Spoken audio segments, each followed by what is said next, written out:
brother. Tomorrow, Kenya will be honored in the Parliament of Uganda. We shall also proceed in the afternoon to hold prayers for him and to perform on thereafter to take his body home. The burial will be tentatively Sunday in Masaka. As requested by family, we understand that Muhammad Sekenya is a Muslim, was a devoted Muslim, and we respect the Muslim religion.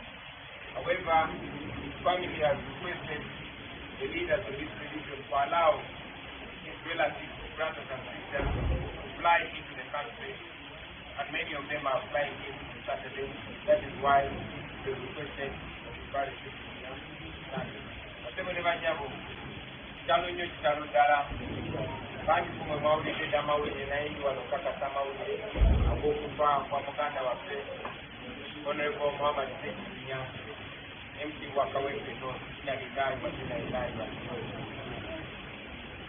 Sekirinya mwenna abasinga mwalaba ebyetoolebwa kukwatibwa kwe kutulugunyizibwa oluvannyuma okufa kwe nakukuumanga yeemulugunyanga ebiseera bingi naye kubanga yali kusaasitaasi bantu bangi balowoozanga Sekirinya yalina musaaka naye ffenna tulaba embeera gy'ayita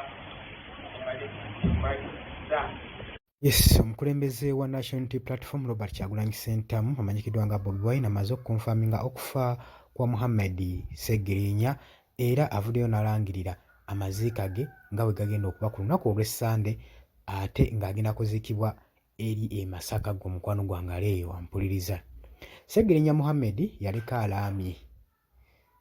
alaamye atya era tugenda kuba tukuleetera gwe ky'oba okola tova ku mayengo ga Yugi Updates TV sigalako buli kimu tugenda kuba tukikuleetera ekigenda kugenda mu maaso n'okuba nga tukuweereza amaziika ga Muhammad Sekirinya. Abadde mwagalwa bangi naye nga n'essaawa za kakati ekimusse tekinnaba nga kitegeerekeka newankubadde amaze mu bbanga emyaka egyekulungudde ng'alwanagana n'ebirwadde ebitannamanyikibwa ne gye byava tebinnamanyikibwa gwe mukwano gwange ali yampuliriza. Kutegeeza nti gwagala otweyungako kiri wansi waliwo ekigambo subscribe kikoonemu ojja kuba osobola bulungi nnyo otwegattako gwe mukwano gwange ali yampuliriza.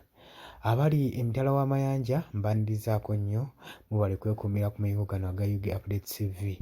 Kwanirizaako gwagenda osharinga n'okulayikinga gwagala okujja mu comment section kiri wansi waliwo ekigambo subscribe kikoonemu ojja kuba otweyungako. Mbagala nnyo mwera tugenda kuba nga tukomawo tubabuulire Sekirinya Muhammad abadde ani ate era n'ekirala yaleka alaamye ki.